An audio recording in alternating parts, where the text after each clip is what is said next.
ገድለ አዳም ምዕራፍ 3 አንድ አምላክ በሚሆን በአብ በወልድ በመንፈስ ቅዱስ ስም የአባታችን የአዳም የእናታችን የሔዋን የገድላቸው ዜና ይህ ነው። ከዚያ በኋላ የእግዚአብሔር ቃል ወደ አዳም እንዲህ ሲል መጣ። አዳም ሆይ የምትፈልጋትን ዕፀ ሕይወት ዛሬ አልሰጥም። 5500 ዘመን ሲፈጸም አንተ ሔዋን ዘሮችህ ምእምናንም ሕያው ሆነህ ለዘላለም ትኖር ዘንድ ከዕፀ ሕይወት እንድትበላ እሰጥሃለሁ እንጂ። ይህ 43 ቀን ሕግ የመተላለፍን ዋጋ አይከፍልም። አዳም ሆይ በውስጧ የተሰወረህባት ዕፀ ሕይወትን ትበላ ዘንድ ሰጠውህ። አንተ ሔዋንም ከእርሷ ብሉ፣ እኔ ልመናህን ችላ አልልም፣ ተስፋህንም ያለ ዋጋ አልመልስም። የገባውልህን ቃል ኪዳን እስኪፈጸም ድረስ ልቦናህን አጽና። እግዚአብሔርም ከአዳም ጋር ንግግሩን አቆመ። አዳምም ወደ ሔዋን ተመለከተ።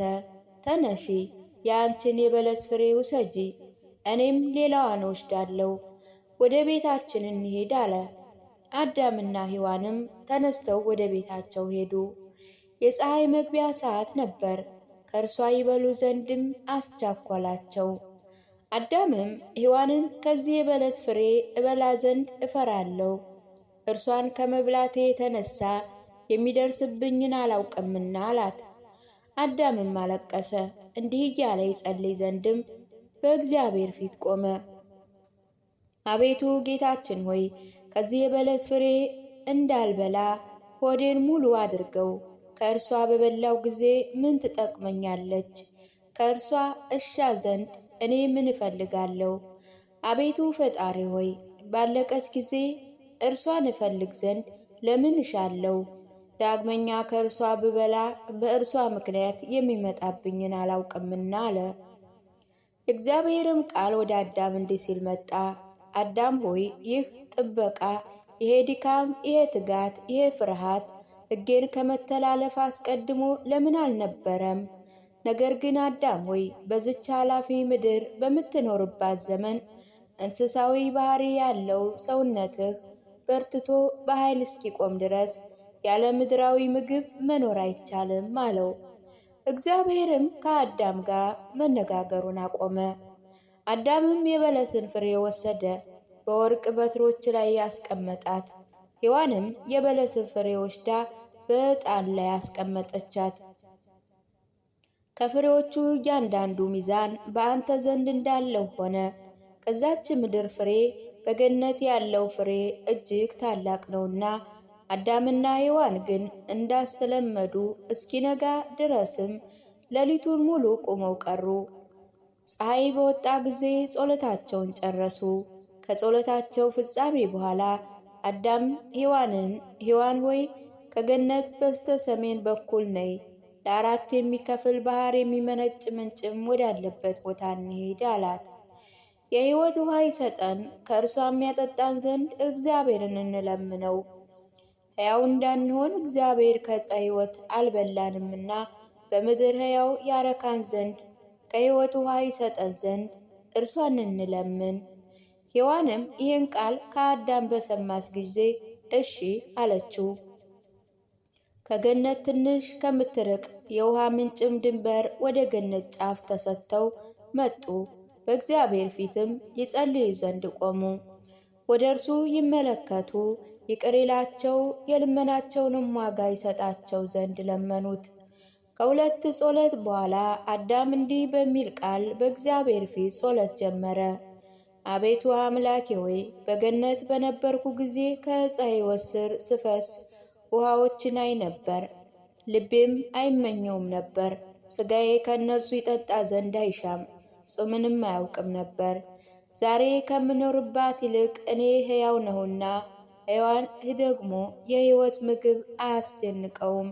አቤቱ ዛሬ ግን ሥጋ ከመጥማቱ የተነሳ ደረቀ። የሞተ ሰው ሆነው አንድን እድን ዘንድ የሕይወት ውሃን ስጠኝ። አቤቱ በምሕረት ከዚህ ፈተና ስቃይ ግርፋትም አድነኝ። በገነት ምድር የምንኖር ከሆነ ከዚህ ምድር ወደ ሌላ ምድር አውጣን አለው። የእግዚአብሔርም ቃል ወደ አዳም እንዲህ ሲል መጣ።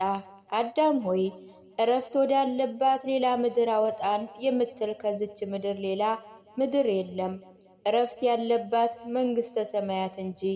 ወደ እርሷ መግቢያህ ደግሞ በአሁኑ ጊዜ አይደለም፣ የመከራ ጊዜ ከተፈጸመ በኋላ ነው እንጂ። እኔ አንተን ጻድቃን ዘሮችህንም ወደ ሰማይ አሳርጋለሁ። አንተ ዛሬ የምትፈልጋትን ለአንተም ለእነርሱም እረፍትን እሰጣለሁ። ጠጥተህ ሕያው ትሆን ዘንድ የሕይወት ውሃን ስጠኝ ማለትህ በዚህ ዕለት የሚሆን አይደለም። ወደ ሲኦል በሚወርድባት የብረት በሮችም በምስበርበር የብረት ሰንሰለቶችም በምንቀጥቀጥ ጊዜ ነው እንጂ። በገነት ታርፍ ዘንድ በቸርነት የጻድቃንና የአንተንም ነፍስ አድናለሁ። ይህም እስከ ዓለም ፍጻሜ ድረስ ነው። ዳግመኛ የምትሻው የሕይወት ውሃ ዛሬ በዚህ ዕለት የሚፈጸም አይደለም። በጎልጎታ ምድር በአንተ ራስ ላይ ደምን በማፍሰስ ዕለት ነው እንጂ። በዚህ ጊዜ ደሜ የሕይወት ውሃ ይሆናል፣ ለአንተ ብቻ አይደለም፣ ከዘሮችህ የሚያምንብኝ ሁሉ ነው እንጂ። እርሱ ሕይወትም ዕረፍትም ይሆናቸዋልና።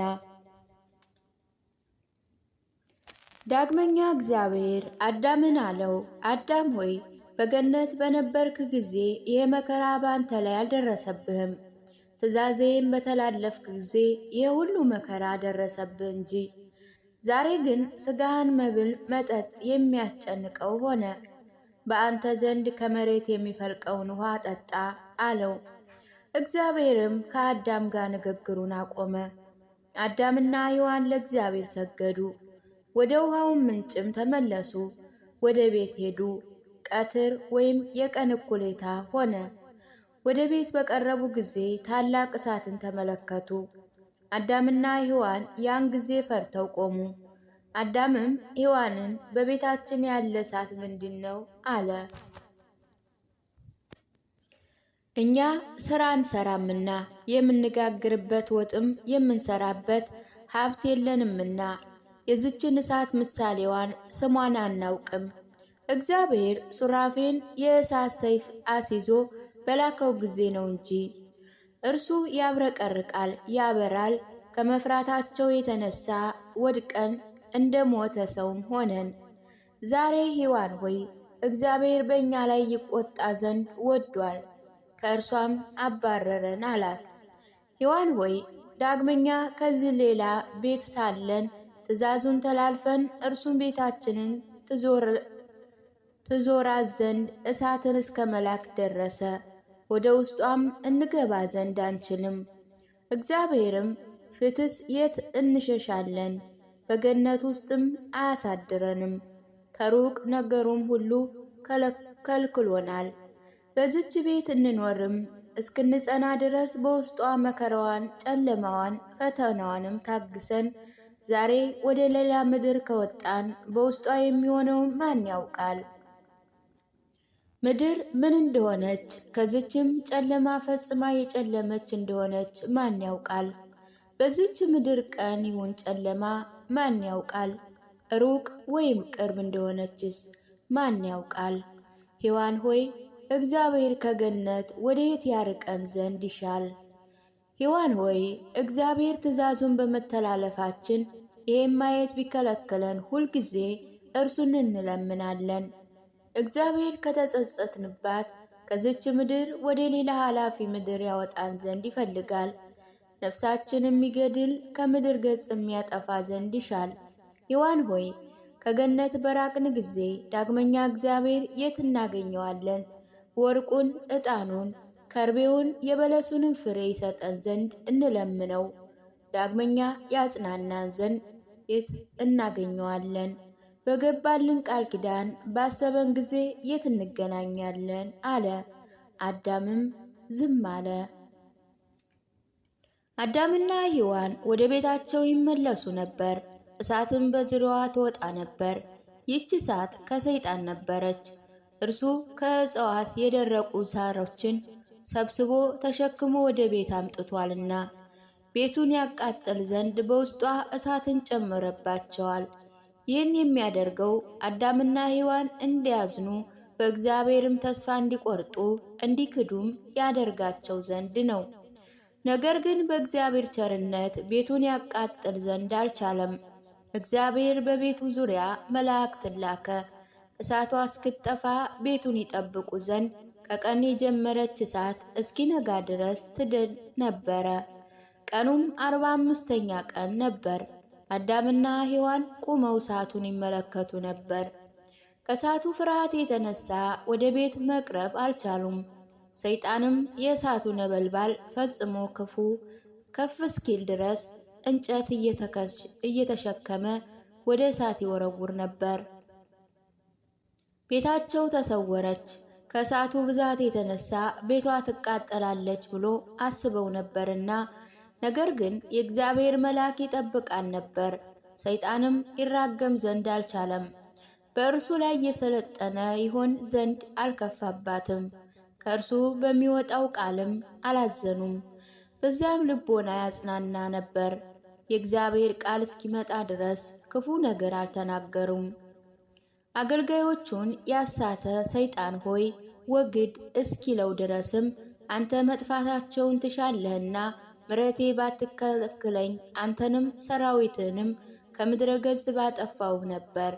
እስከ ዓለም ፍጻሜ ድረስ ታገሰው እንጂ አለው። ሰይጣንም ከእግዚአብሔር ፊት ሸሸ። እሳቷ በቤቱ ዙሪያ ቀኑን ሁሉ ትነድ ነበር። ይህም አዳምና ሔዋን ከገነት ከወጡ 47ኛ ቀን ነው። የእሳቱ ነበልባል ትንሽ እንደቀዘቀዘ ባዩ ጊዜ እንዳስለመዱ ይገቡ ዘንድ ወደ እርሷ መሄድን ጀመሩ። ነገር ግን ከእሳቱ ነበልባል የተነሳ አልቻሉም። አዳምና ሔዋን በቤታቸውና በመካከላቸው ካለው የእሳት ነበልባል የተነሳ ማልቀስ ጀመሩ። የእሳቱ ነበልባል ወደ እርሱ ቀረበ፣ እርሱም ፈሩ። አዳምም ሔዋንን በመካከላችን ያለች ይችን እሳት ተመልከች፣ ከዚህ ቀደም እሺ ትለን ነበር። ሕጉን ከተላለፍን በኋላ ግን እንደ ቀደመው እሺ አትለንም። እኛ የተፈጥሮን ድንበር ተላልፈናል። አካላችን ጠባያችን ተለወጠ። የእሳት ግን ጠባይዋ ተፈጥሮ አልተለወጠም። ስለሆነም በዚህ ላይ ኃይል ሆነች። ወደ እርሷ በቀረብን ጊዜ ሥጋችንን አቃጠለችን። አዳምም በእግዚአብሔር ፊት እንዲህ ሲል ቆመ። እናድርባት ዘንድ ባዘዘህን ቤታችን በእኛ መካከል የለየች ይህችን እሳት ተመልከት፣ እነሆ መግባት አንችልምና። እግዚአብሔርም አዳምን ሰማው፣ ቃሉንም ወደ እርሱ ላከ። አዳም ሆይ ይህን እሳት ተመልከት፣ ከምታስደስት ካማረች ከገነት ይልቅ ነበልባሏ ላቧ ምንድን ነው? አንተ በሕጌ ጥላ ስር ሳለህ ፍጥረታት ሁሉ ይሰግዱልህ ነበር። ትእዛዜን በተላለፍክ ጊዜ ግን ፍጥረታት ሁሉ በአንተ ላይ አመፁ። ዳግመኛ አዳም ሆይ ተመልከት፣ እንደኔ በመለኮታዊ ክብር ከፍ ከፍ ያደረግ ዘንድ ቃል የገባህለት ሰይጣን ቃሉን አልፈጸመልህም። ጥላት ሁነህ እንጂ ሊያቀጥልህ ወዶ ይህን እሳት ያዘጋጀ እርሱ ነው። አዳም ሆይ አንድ ቀንስ እንኳ ቃሉን ለምን አልፈጸመልህም? ትእዛዙን በሰማ ጊዜ በአንተ ላይ የነበረው ክብር ተገፈፈ እንጂ። አዳም ሆይ ከአንተ ጋር ይሄ ቃል ኪዳን በማድረጉ አንተን የወደደ ይመስልሃልን? ወይ ወደ ላይ ለማውጣት የሚሻ መሰለህን? ይህንን የሚያደርግ አይደለም። አዳም ሆይ በአንተ ላይ ስላለው ፍቅሩ አይደለም። ከብርሃን ወደ ጨለማ፣ ከታላቅነት ወደ ታናሽነት፣ ከከበረ ወደ ሐሳር፣ ከደስታ ወደ ሐዘን፣ ከእረፍት ወደ ፍጹም ድካም ሊያወጣህ ይወዳል እንጂ። ዳግመኛም እግዚአብሔር አዳምን አለው፣ ሰይጣን በዚህ መልክ በቤት ዙሪያ ያደረገውን ይህንን እሳት ተመልከት። ቃሉን ከሰማችሁ እርሱ አንተንም ዘርህንም ይዞርሃል፣ ይፈትንሃል፣ በእሳትም ይገዛሃልና። ከሞታችሁ በኋላ ወደ ሲኦል ትወርዳላችሁ፣ የእሳት ነበልባልም ታያላችሁ። በእናንተ በዘርህ ላይ የሚከባል ከእርሷ መድኃኒት አይገኝላትም። ቃሌ ወልድ አምላክ ኢየሱስ ክርስቶስ እስኪመጣ ድረስ ከእሳቱ ብዛት የተነሳ ዛሬ ወደ ቤት መግባት እንዳልቻልክ በቃል ኪዳኑ የመጨረሻ ዕለት መንገድንም ይለይሃል። ፈጥነህ ወደ እርሷ ትገባ ዘንድ አይደለም፣ ቃሌ በውስጧ ነው፣ መንገድህም ይለይሃል። ወደ ረፍት ትገባለህ። እግዚአብሔርም አዳምን በእሳቷ ላይ ጠራው። አዳም ወደ ቤቱ እስኪሻገር ድረስ በእግዚአብሔር ትእዛዝ እሳቷ ተከፈለች፣ ለአዳም መንገድ ሆነች። እግዚአብሔርም ከአዳም ጋር ንግግሩን አቆመ። አዳምና ሔዋን ወደ ቤታቸው መሄድ ጀመሩ። ከእሳቱ መንገድ በደረሱ ጊዜ ሰይጣን በአውሎ ነፋስ አምሳል እሳቱን እፍ አለባቸው። በአዳምና በሔዋን ላይም የእሳት ፍም አደረገባቸው። ሰውነታቸው ከልብስ የተራቆተ ነበርና የእሳቱ ፍም ስጋቸውን አቃጠለው። ከእሳቱ ነበልባል ማቃጠል የተነሳ አዳምና ሔዋን አለቀሱ።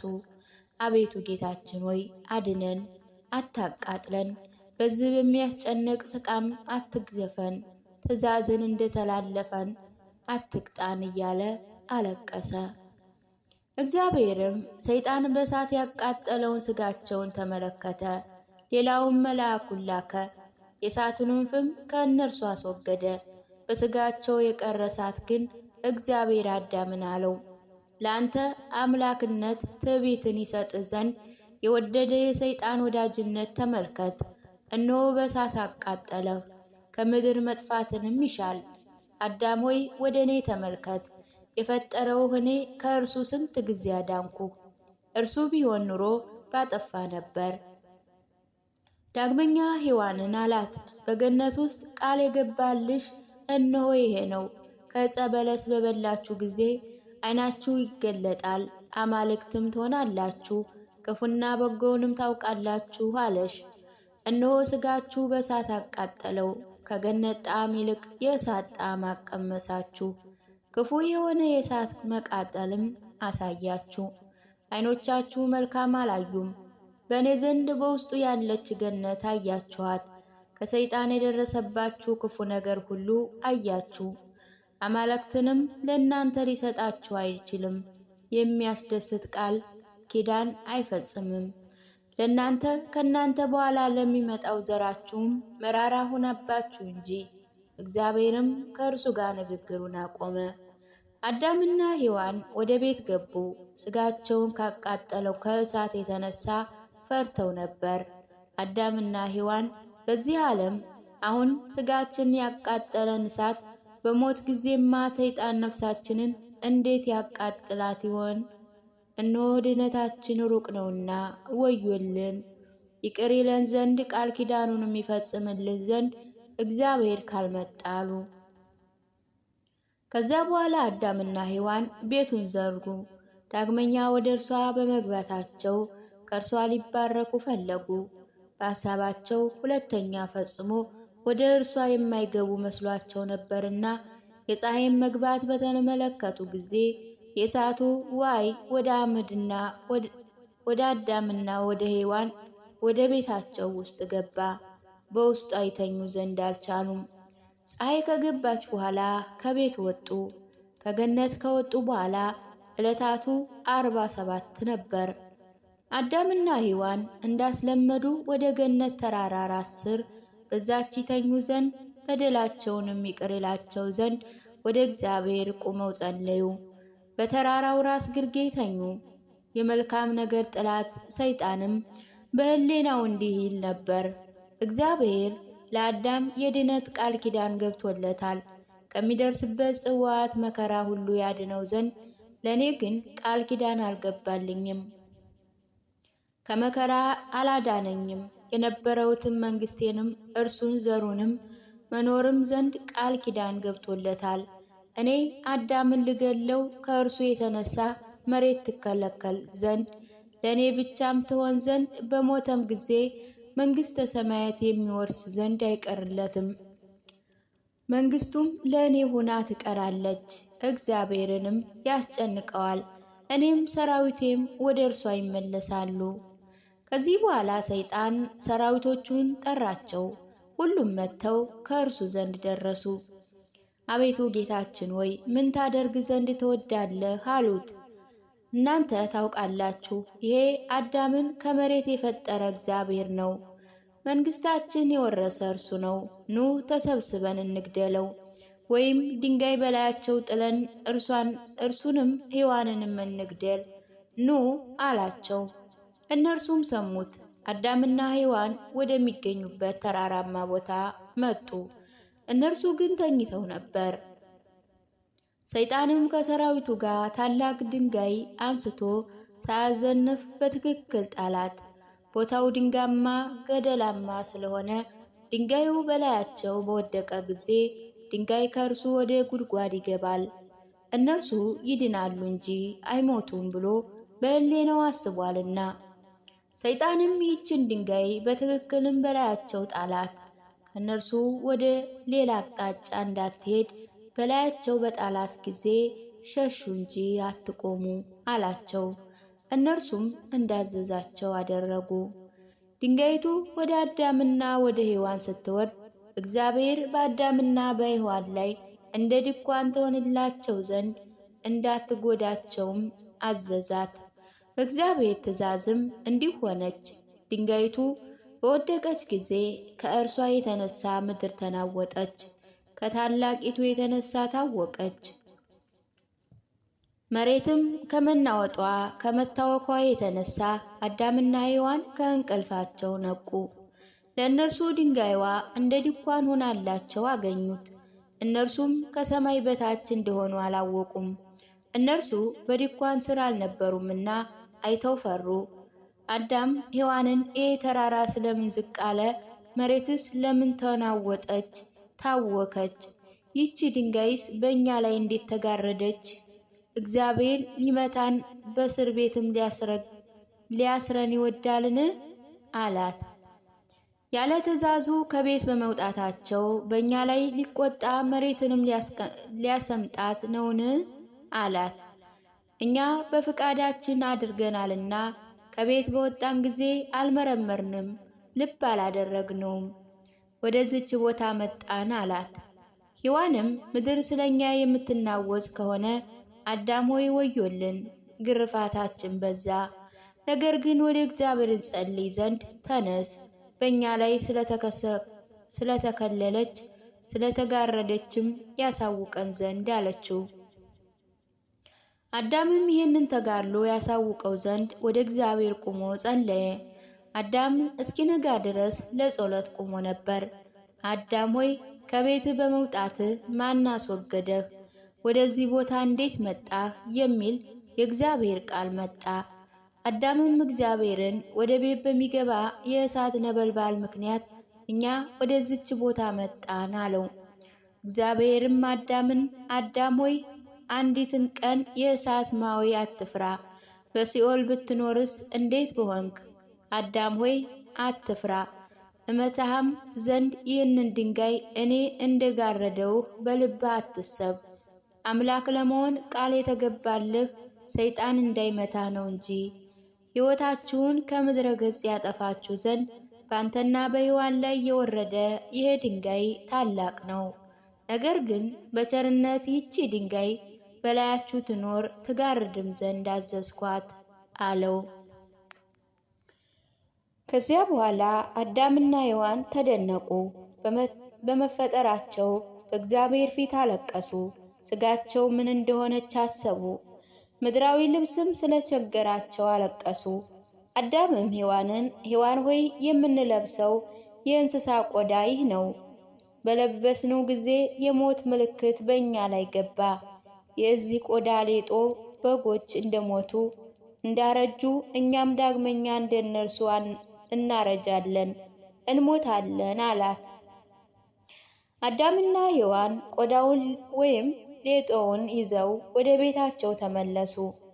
ወደ እርሷ በተመለሱ ጊዜ እንዳስለመዱ ቁመው ጸለዩ። እንዴት አድርገው ልብስ እንደሚያደርጉት ተቀምጠው እያሰቡ ነበረ። ጥበብ አልነበራቸውምና እግዚአብሔርም እንዴት እንደሚያደርጉት ያስረዳቸው ዘንድ መልአኩን ወደ እነርሱ ላከ። መልአኩም አዳምን ከተመር እሾህን አምጣ አለው። አዳም የእግዚአብሔር መልአክ እንዳዘዘው አመጣ።